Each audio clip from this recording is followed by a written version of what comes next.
Hello, hi. So today we are doing unit 15 of MCO03 and the name of the unit is Test of Hypothesis. Now the question is what is hypothesis? Hypothesis क्या होता है? अगर हम layman language में बोलें तो hypothesis मतलब कोई assumption या कोई idea.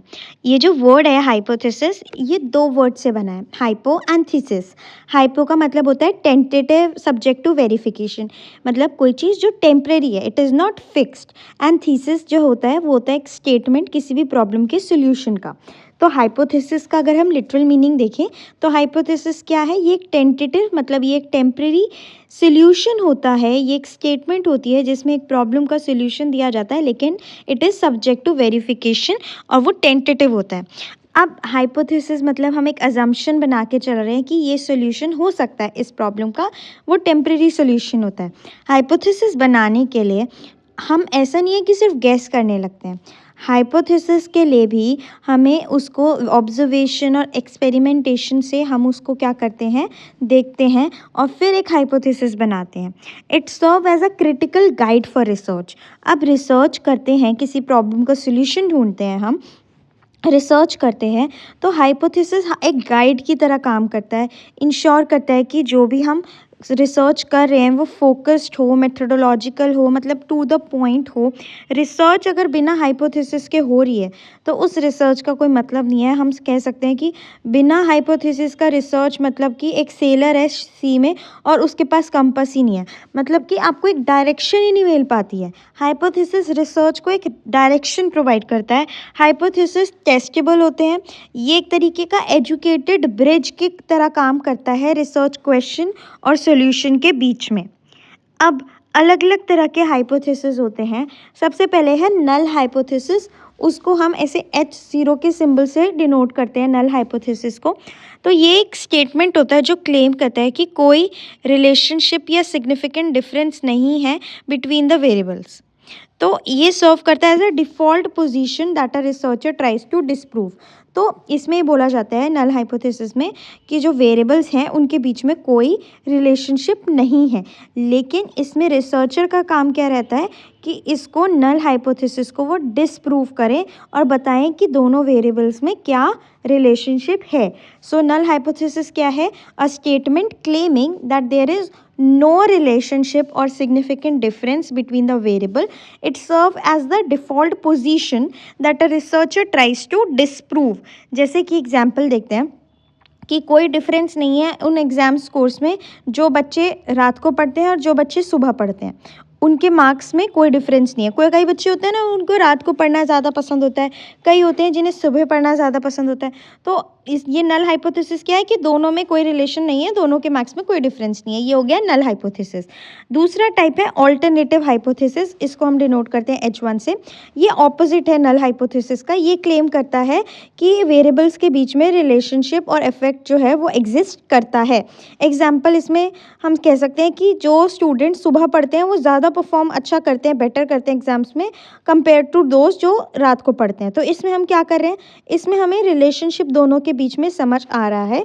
तो ये ऑल्टरनेटिव हाइपोथेसिस कहता है दैट अ रिलेशनशिप और इफेक्ट डज एग्जिस्ट. अब नेक्स्ट टॉपिक आ जाता है एस्टिमेशन. एस्टिमेशन क्या होता है, एस्टिमेशन हम हिंदी में बोलें तो एस्टिमेशन को हम बोलते हैं अंदाज़ा. तो एस्टिमेशन जो होता है ये एक प्रोसेस होता है जिसमें हम एक एजुकेटेड गेस लगाते हैं एक अननोन वैल्यू का.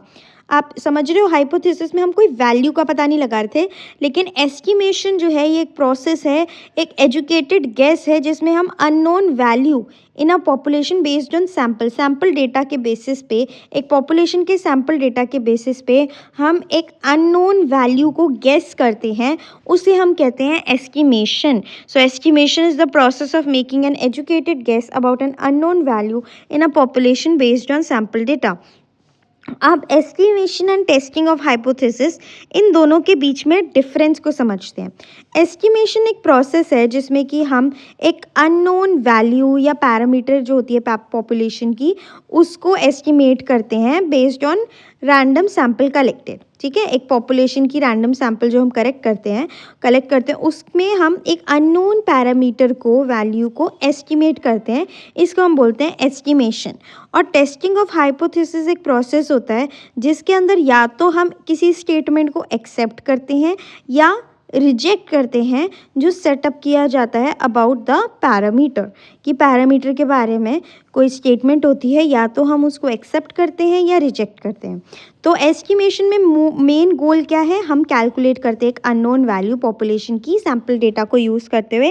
वेरएस टेस्टिंग ऑफ हाइपोथेसिस में हम क्या करते हैं, या तो वैलिडेट करते हैं या रिजेक्ट करते हैं एक स्पेसिफिक स्टेटमेंट को अबाउट अ पॉपुलेशन पैरामीटर।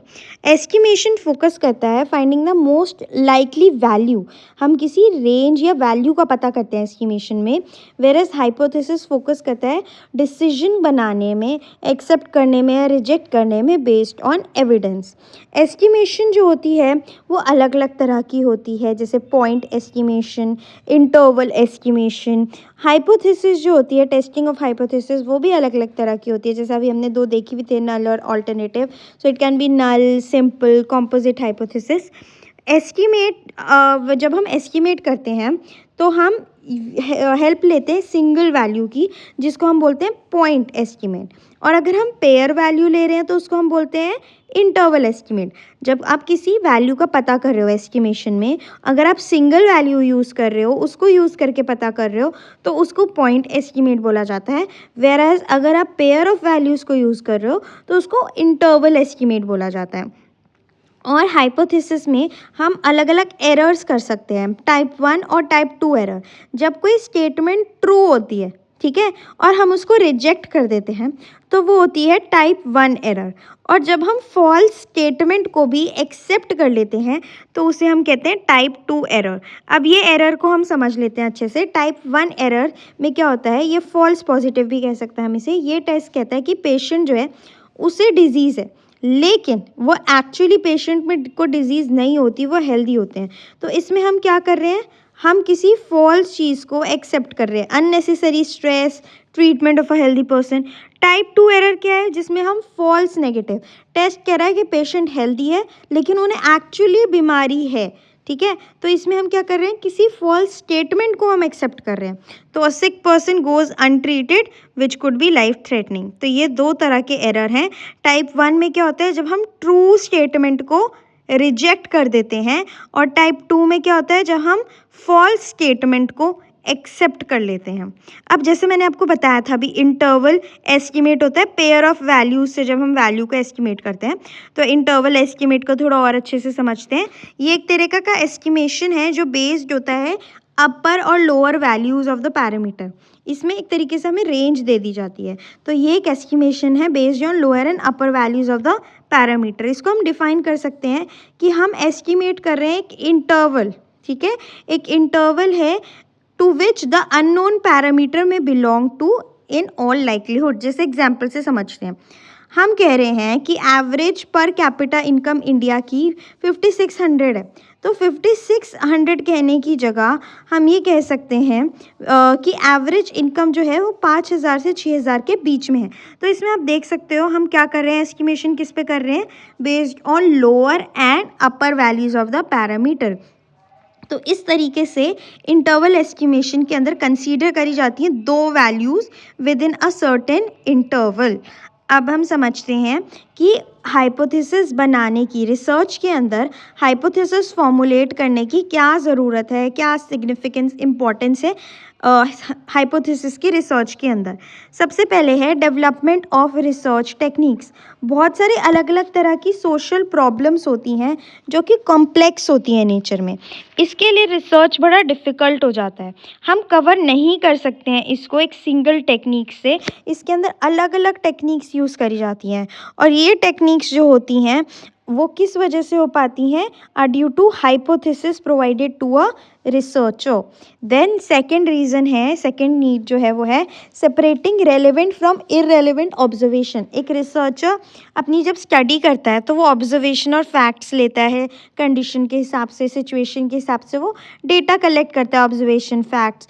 तो वो उसमें क्या करता है, इर्रेलेवेंट फैक्ट्स जो होते हैं, जो उसके काम के नहीं होते उसकी स्टडी से, उसको हटा देता है।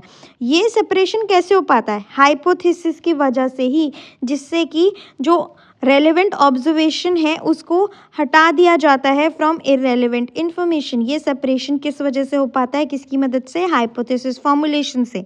Then direction of research. Hypothesis जो है एक गाइड मास्टर का काम करता है रिसर्च में। इससे नई नॉलेज और डायरेक्शन, एक रास्ता दिखता है रिसर्चर को। ये डायरेक्ट करता है, फॉर एग्जाम्पल ये डायरेक्ट करता है एक साइंटिस्ट को जानने के लिए कि क्या प्रॉब्लमैटिक सिचुएशन है, उसके क्या कॉजेस हैं। तो एक डायरेक्शन प्रोवाइड करता है हाइपोथेसिस रिसर्चर को। Then act as a guide. Hypothesis नए नए तरीके, डायरेक्शन बताता है रिसर्चर को, एक गाइड और एक लीडर की तरह काम करता है अलग अलग ऑर्गेनाइजेशन और सोसाइटी में। ये एक इन्वेस्टिगेटर की आई की तरह है, सो ये गाइड की तरह काम करता है। Prevent blind research. हाइपोथेसिस जो है वो एक रिसर्च की डार्कनेस में लाइटनिंग का काम करता है। ये डिफरेंस बताता है साइंटिफिक और अनसाइंटिफिक, ट्रू और फॉल्स रिसर्च के बीच में। ये प्रिवेंट करता है ब्लाइंड रिसर्च को, और ये एक्यूरेसी देता है कि ऐसा ही नहीं हम कुछ भी रिसर्च कर रहे हैं। सच झूठ के बीच में डिफरेंस, साइंटिफिक अनसाइंटिफिक चीज़ के बीच में difference. Then accuracy and precision. Hypothesis accuracy और प्रिसिशन देता है इन रिसर्च एक्टिविटी। एक्यूरेसी और प्रिसिशन जो है वो फीचर है साइंटिफिक इन्वेस्टिगेशन के, जो कि पॉसिबल है due to hypothesis.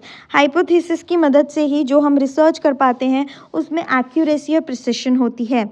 Then provide answer for a question. Hypothesis highlight करता है कि जो भी प्रॉब्लम है, प्रॉब्लमैटिक सिचुएशन है, उसके कॉजेज़ क्या हैं, क्या वजह है जिसकी वजह से ये प्रॉब्लम हो रही है। सो हाइपोथेसिस क्या करता है? हाईलाइट करता है the causes of a problematic situation, क्या कॉज है।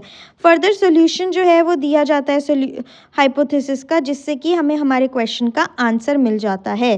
सो हाइपोथेसिस क्या बताता है कि प्रॉब्लम की क्यों रही है, सोल्यूशन भी मिलता है हमें हाइपोथेसिस से। So then save time, money and energy. Hypothesis save करता है टाइम, मनी, एनर्जी एक रिसर्चर का, क्योंकि एक गाइड का काम करता है, हेल्प करता है सेव करने में ये सारी चीज़ें। Proper data collection. हाइपोथेसिस जो है वो एक बेसिस प्रोवाइड करता है प्रॉपर डेटा कलेक्शन का, कि रेलेवेंट और करेक्ट इन्फॉर्मेशन ही कलेक्ट हो, एक रिसर्चर करेक्ट इन्फॉर्मेशन कलेक्ट करे। ये एक मेन फंक्शन है हाइपोथेसिस फॉर्मुलेट करने का। अब कैसे फॉर्मुलेट किया जाता है हाइपोथेसिस, प्रोसीजर क्या होता है? सबसे पहले तो इट मस्ट बी टेस्टेबल। एक हाइपोथेसिस टेस्टेबल होनी चाहिए, वो इतनी कैपेबल होनी चाहिए कि उसे ऑब्जर्वेशन और एक्सपेरिमेंटेशन से हम सपोर्ट कर सकें। It must have an object. Hypothesis जो है वो क्लियरली डिफाइन करे द स्पेसिफिक पॉपुलेशन और ऑब्जेक्ट अंडर स्टडी। हम किसके बारे में, किसकी चीज़ के बारे में हाइपोथेसिस बनाई गई है, तो हमें स्पेसिफिक होना होगा एग्जैक्टली वॉट पर्सन, प्लेस और थिंग यू आर स्टडिंग, किस चीज़ के बारे में हम समझ रहे हैं। Then variables must be measurable. जो फैक्टर्स इन्वॉल्व हैं हाइपोथेसिस में वो क्वान्टिफिएबल और कैटेगराइजेबल होने चाहिए। It must relate to variables. Hypothesis जो होना चाहिए वो ऐसा होना चाहिए कि वो प्रिडिक्ट करे specific cause and effect relationship variables के बीच में, क्योंकि एक चीज़ जो होती है वो इफेक्ट करती है दूसरे को। तो ये सारे हम कह सकते हैं प्रोसीजर है। It must be testable, it must have an object, variables must be measurable, it must relate to variables. Then क्या नीड है हाइपोथेसिस को फॉर्मुलेट करने की? Development of research technique, separating relevant from irrelevant observation, direction of research, act as a guide, prevent blind research, accuracy and precision, provide answer for a question, save time, money, energy, proper data collection। इससे पहले हमने समझा था कि estimation क्या होता है, interval estimation क्या होता है, और एस्टिमेशन और हाइपोथेसिस के बीच में डिफरेंस क्या होता है, अलग अलग तरह की हाइपोथेसिस का मतलब अच्छे से समझना। So this is all about unit 15। I hope you like this video. If you like this video, do give it a thumbs up, subscribe to my channel for more such videos.